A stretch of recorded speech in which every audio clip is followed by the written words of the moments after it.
Hello friends, this is Nick from NLB Solutions, and today I'm going to show you how you can install Windows Server 2012 and later promote it to the first domain controller in your environment.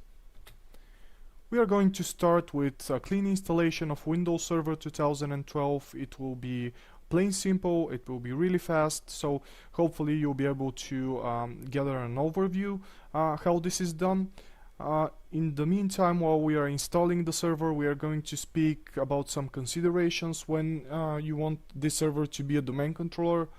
We are going to speak about the server version that we are going to install, about the storage requirements, if we want our server to be installed with a GUI interface or without one, the server core version. After the installation is done, we are going to configure our local server settings like static IP address. We are going to rename the server with a suitable name that fits our naming convention, and another thing that we are going to look at is configure remote access and time zone options. After we are finished with configuring the local settings on the server, we are going to proceed with adding the Active Directory Domain Services role alongside with DNS Server role. Later we are going to promote our server to the first domain controller in our environment.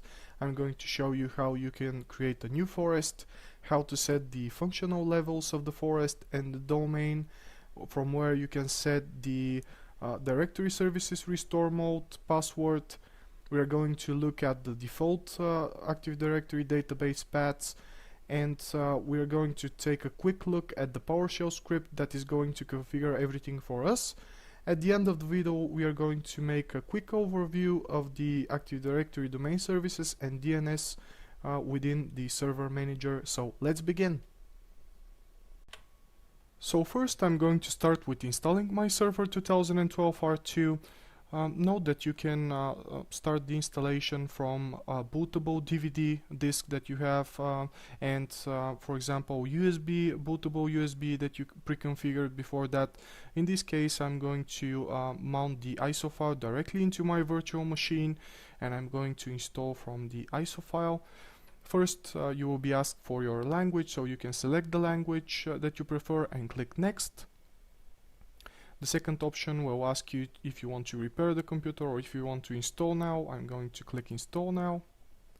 And now the setup is going to load the needed drivers that will detect my hardware. In the first window you will be able to see and you will be able to choose from different Windows images that you have within your ISO or your bootable USB. So in my case I'm using the Windows 2012 R2 evaluation copy, which contains two images of standard data center edition, and of course you can see that they are split between core version and GUI version. Don't forget that now with 2012 we can switch between GUI and core version whenever we want to. So for example, if you want to, and you know that it's more easy to configure a server with a GUI, and if for example that server is not going to be on a secure location, you can configure the role on your server.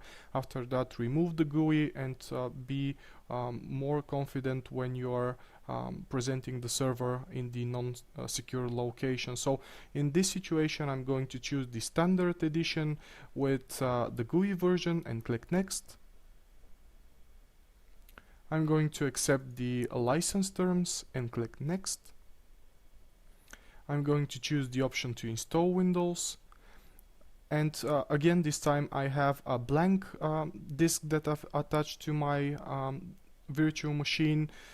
I've used the standard default 60 gigabytes, but you need to consider, depending on your environment, how much space would you need, because after all we are going to install some updates on the server, and we are going to store some additional information on that server. For example, the Active Directory database can grow in the future with more users, more objects in it.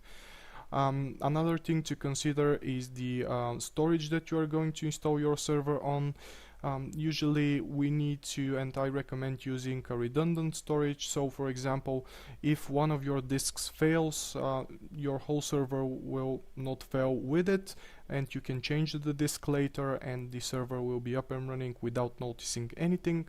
In this situation I'm going to use the only disk that I've presented. I'm going to click next. And now it's going to copy the Windows files and it's going to start my installation. I'm going to pause the video here and we can continue with our next steps when this is finished. So okay, so it's done installing the operating system and it's going to finish up now, and it's going to ask me to restart my machine. Okay, I'm going to restart now.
So it's getting all the devices ready to use.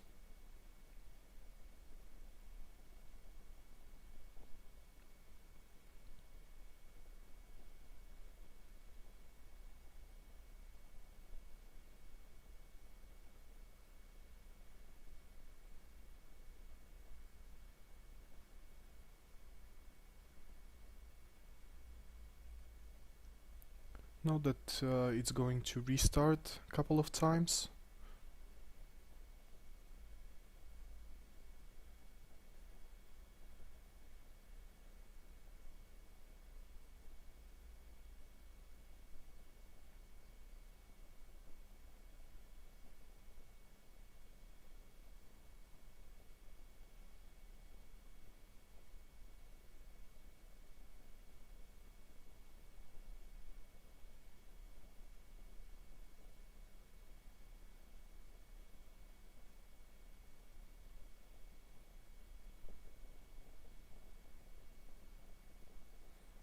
So it's going to ask me to create the built-in administrator account for the server, which I'm going to do now.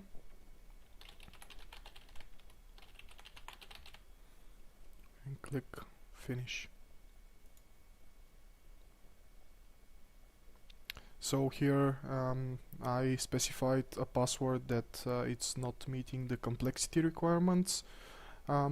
Basically the complexity requirements should contain an uppercase, lowercase, a number, and a sign, for example exclamation mark. So I'm going to do that now. Okay, let's click finish, and it's going to finalize the settings for me. Okay, so my Windows Server 2012 R2 is done now. You need to press Ctrl Alt and Delete to continue, and log in with the built-in administrator account.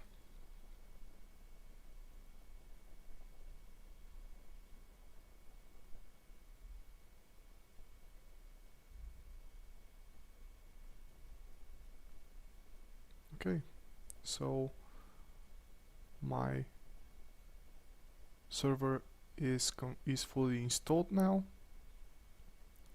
At this time I'm going to select No for the network configurations, which I want to do manually.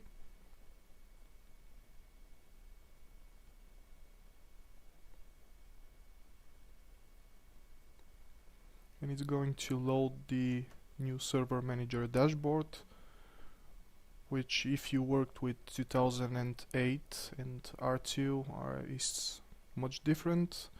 Now we have the option to choose to configure settings on our local server and configure other servers remotely if we want to do that. So let's start configuring our server for configuring that server before we promote that to a domain controller. First, what I usually do is I go ahead and change the IP address from DHCP assigned one to a static one. Usually in my test environment I use the IP address which was done by the DHCP, and if you want, you can if you don't have a DHCP server on your network, don't worry about it. You can assign a static IP address, because your domain controller needs to run with a static IP address in order for everything to be fully operational and working, because no one wants a domain controller that today is on one IP address and tomorrow is on another IP address. It can make huge issues with connecting to resources over the network. So let's start with that. I use ipconfig to do this. So let's start doing that. You need to go to the control panel and the network connection settings, or it's way easier to use the server manager to configure everything because it's on a single place. So let's start with setting the IP address.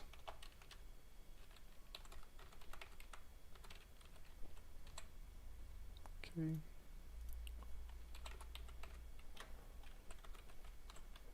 Okay, and the DNS server would be this server after we install the DNS and we promote the server as the first domain controller in the domain. So I'll set it to listen to itself and to send DNS request to itself. So let's close that. It's going to save the settings. Okay. No, I don't want to. Okay.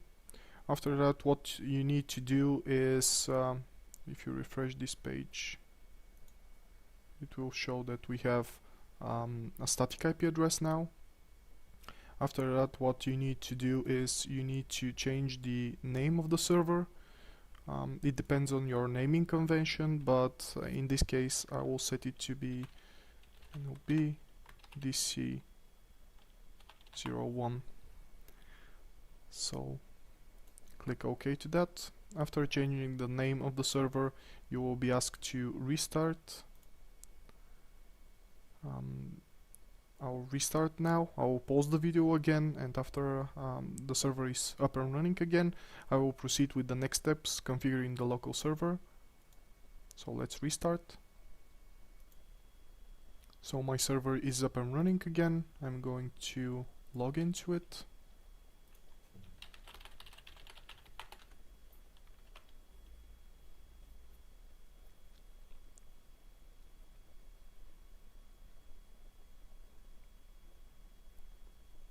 It's going to automatically load the server manager console once again.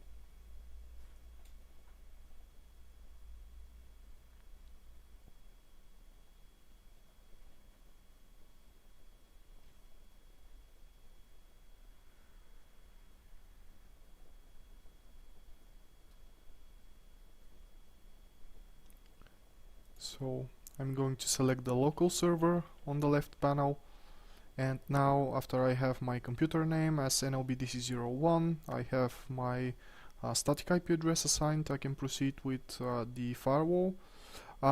Usually from my past experience over the years, I noticed that it's always good to have the guest or public network firewall on and just make some open ports on it if you need for some additional applications that are running, but you need to stick with those. After that, after we promote the server to a domain controller, it's always a good idea to turn off the domain firewall on, so that if you have, because I had some issues over the past with having multiple domain controllers in a single domain, and they were not able to speak correctly. Best thing to do here is to disable the firewall. I will leave the remote management enabled, because it's always a good idea to be able to manage your server remotely. The remote desktop is a thing that is disabled, so you can allow connections, and this is a good idea. It will automatically add a firewall exception for the RDP port on the server. So if you want to connect to your server remotely, that's a thing that you need to enable. So yeah, we can add the administrators, or you can add a specific security group to have access. Usually the domain admins have access with an RDP if it's enabled. The NIC teaming, I will leave that for now, and we'll continue with the other settings. It's always a good idea before you make the changes to fully update your server, or to have the latest updates installed. If you are using a template, keep that up to date, and it's always a good thing to have all the updates installed that were provided by Microsoft. Another thing to do here is to change the time zone, because it's usually assigning the US Pacific time zone, so you can change that to the time zone of your country, and you can proceed after that by installing the roles that are needed to promote this server as a domain controller, which can be done from the manage option right on the top. From here you can add roles and features, you can remove roles and features. If you go to all servers, you can click from here and again do some additional configurations, like again adding roles and features. You can shut down the server, or other management tools that you can power from here. So this is handy, and I'll just use the add roles and just continue to add the role-based or feature-based installation. So I will, from here, if you have multiple servers that are connected to your server, you can choose and install remotely roles on them, so you don't need to log on by RDP to every single server. You can do this from here, which is really handy and really fast. So I'm going to use this server, and I'm going to select Active Directory Domain Services. It will ask me to add additional features that can work with this server, so I'm going to add that. It's going to add the DNS role, but just in case, I'm going to add that as well. So I'll click next. Within the features, it's going to select the group policy because it's required, the remote server administration tools. So let's click next. Next once again. Next. Okay, from here it's going to specify what we are going to do now. So you can export the configuration settings and save them somewhere else if you want to deploy that on another server, but I will click install now, and it's going to start the installation.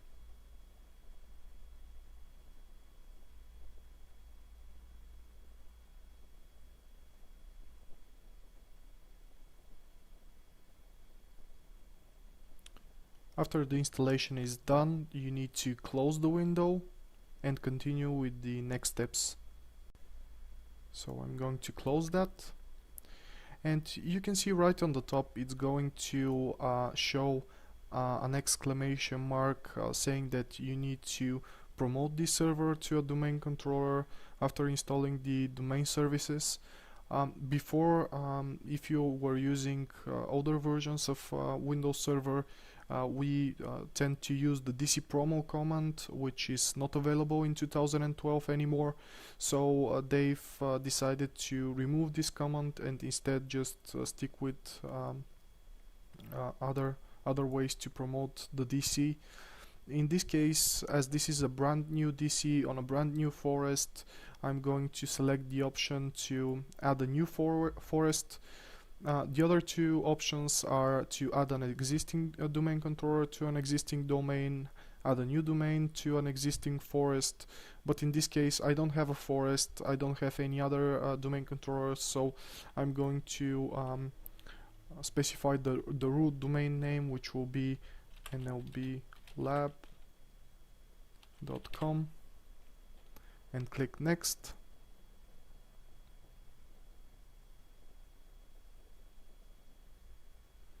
Okay, so after it's done verifying that there is no other domain with which is within the network, we can go to the next step, which is the forest functional level and the domain functional level. It depends on your business, and it depends on what you need to do with this server. In most cases, and what I tend to do is I use a lower forest level, because if I want to join additional servers, additional domain controllers that are not 2012, you need to have or additional domains in the forest, you need to have a lower functional level, so that I use 2008 R2, and I know that this domain is going to have only Windows Server 2012 R2 domain controllers, so I will stick with that. The first domain controller in the forest needs to be a DNS server and a global catalog, and you cannot make it a read-only domain controller, because after all we need a read-write domain controller. The option below for the directory services restore mode password is when, for example, this domain controller it's not able to power up properly, it's not able to load the operating system. So you have another option, which is the directory services restore mode.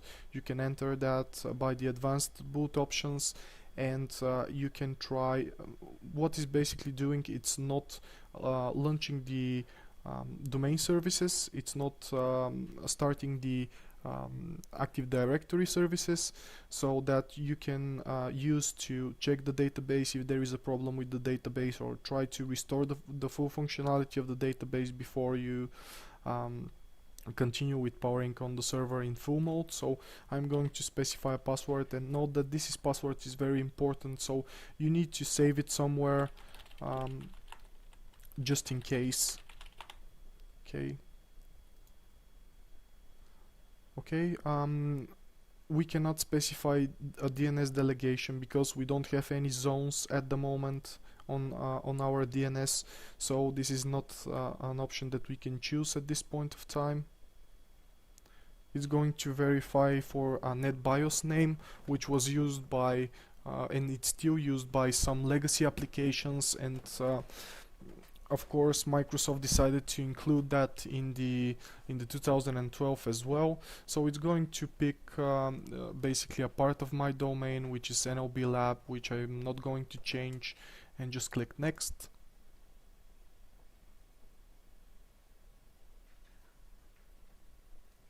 Okay, in the next field you will see the paths that you can specify for the Active Directory database and the sysvol. It's always a good idea if you want to be everything to be configured correctly, you can of course choose a different path to store the Active Directory. In this case I'm going to stick with the local paths that are chosen by the Windows Server and the promotion, which are within the NTDS folder within Windows and the sysvol folder. Basically the database, the ntds.dit, will be created on this folder, and its log files that are going with that database. and the sysvol folder that contains all my policies and logon, logoff scripts and all the scripts in my domain. So I'm going to click next.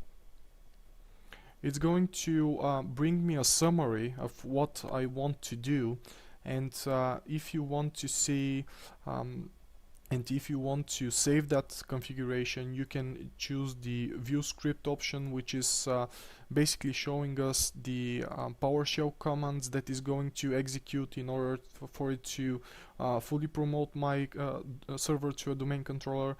So I'm going to, you can save it somewhere so you can have it in a safe location, and just in case that something happens, and you can review the options that you specified and just click next. On the next step is going to check some prerequisites for the domain controller, and we'll see if the operation is going to be as smooth as possible, and if there are any errors, any mistakes that it's not able to verify, it will warn you here, so you can go over them, you can fix them before you promote the DC. So you want this to be with less errors as possible, because after that you're going to promote this server to a domain controller, and it's going to control and it's going to monitor your environment, and you want it to be as secure as possible and with no flaws within the initial installation. In this case, it's bringing me some warnings that are pretty much usual, so don't worry about them. It's not going to fail if we install that, but yeah, be sure that you don't have any critical errors, anything missing from here. In the top you can see it's saying that all prerequisite checks passed successfully, so you can click install to install Active Directory.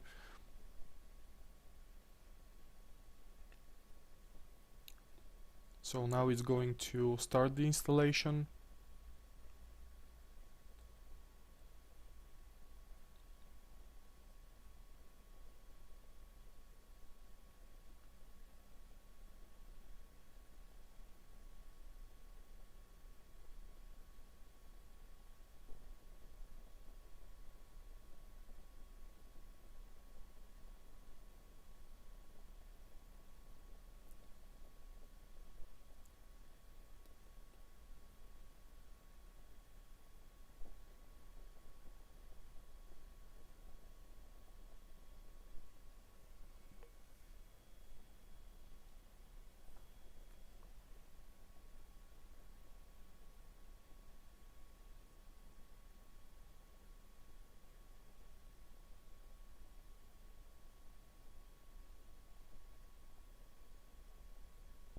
So after the installation is done, it's going to restart automatically, and it's going to ask you to restart because the Active Directory services was installed or removed.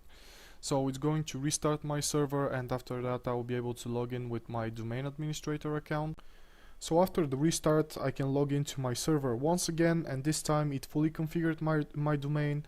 So this time, instead of using the local administrator account, I will log into the NLB lab domain, and we are using the same administrator account, which was configured to be the first admin of the domain, and I'll use the same password to log in. It will load the server manager, and this time on the left side you will be able to see the additional roles that we've installed, the ADDS role and the DNS role. If you check the system manager overview here, you will be able to see some important information like events that are related to Active Directory, and from here you can monitor if you have any errors or warnings showing about your Active Directory. You can see all of the services that are responsible for your Active Directory and for it to work properly. And on the bottom you can see the best practices analyzer and the performance monitor. So from here you won't be able to configure your ADDS, but if you go to on the right side to tools, you will be able to see all the modules that were installed for Active Directory, so you can manage and configure everything in your domain. So this is my overview of the installing Windows 2012 R2 server and promoting it to a domain controller, creating a new forest. In a future video I will make some advanced configurations and modifications of the Active Directory. We'll look more deeper into the Active Directory itself and the DNS and DHCP services. So thank you very much for viewing, and see you soon.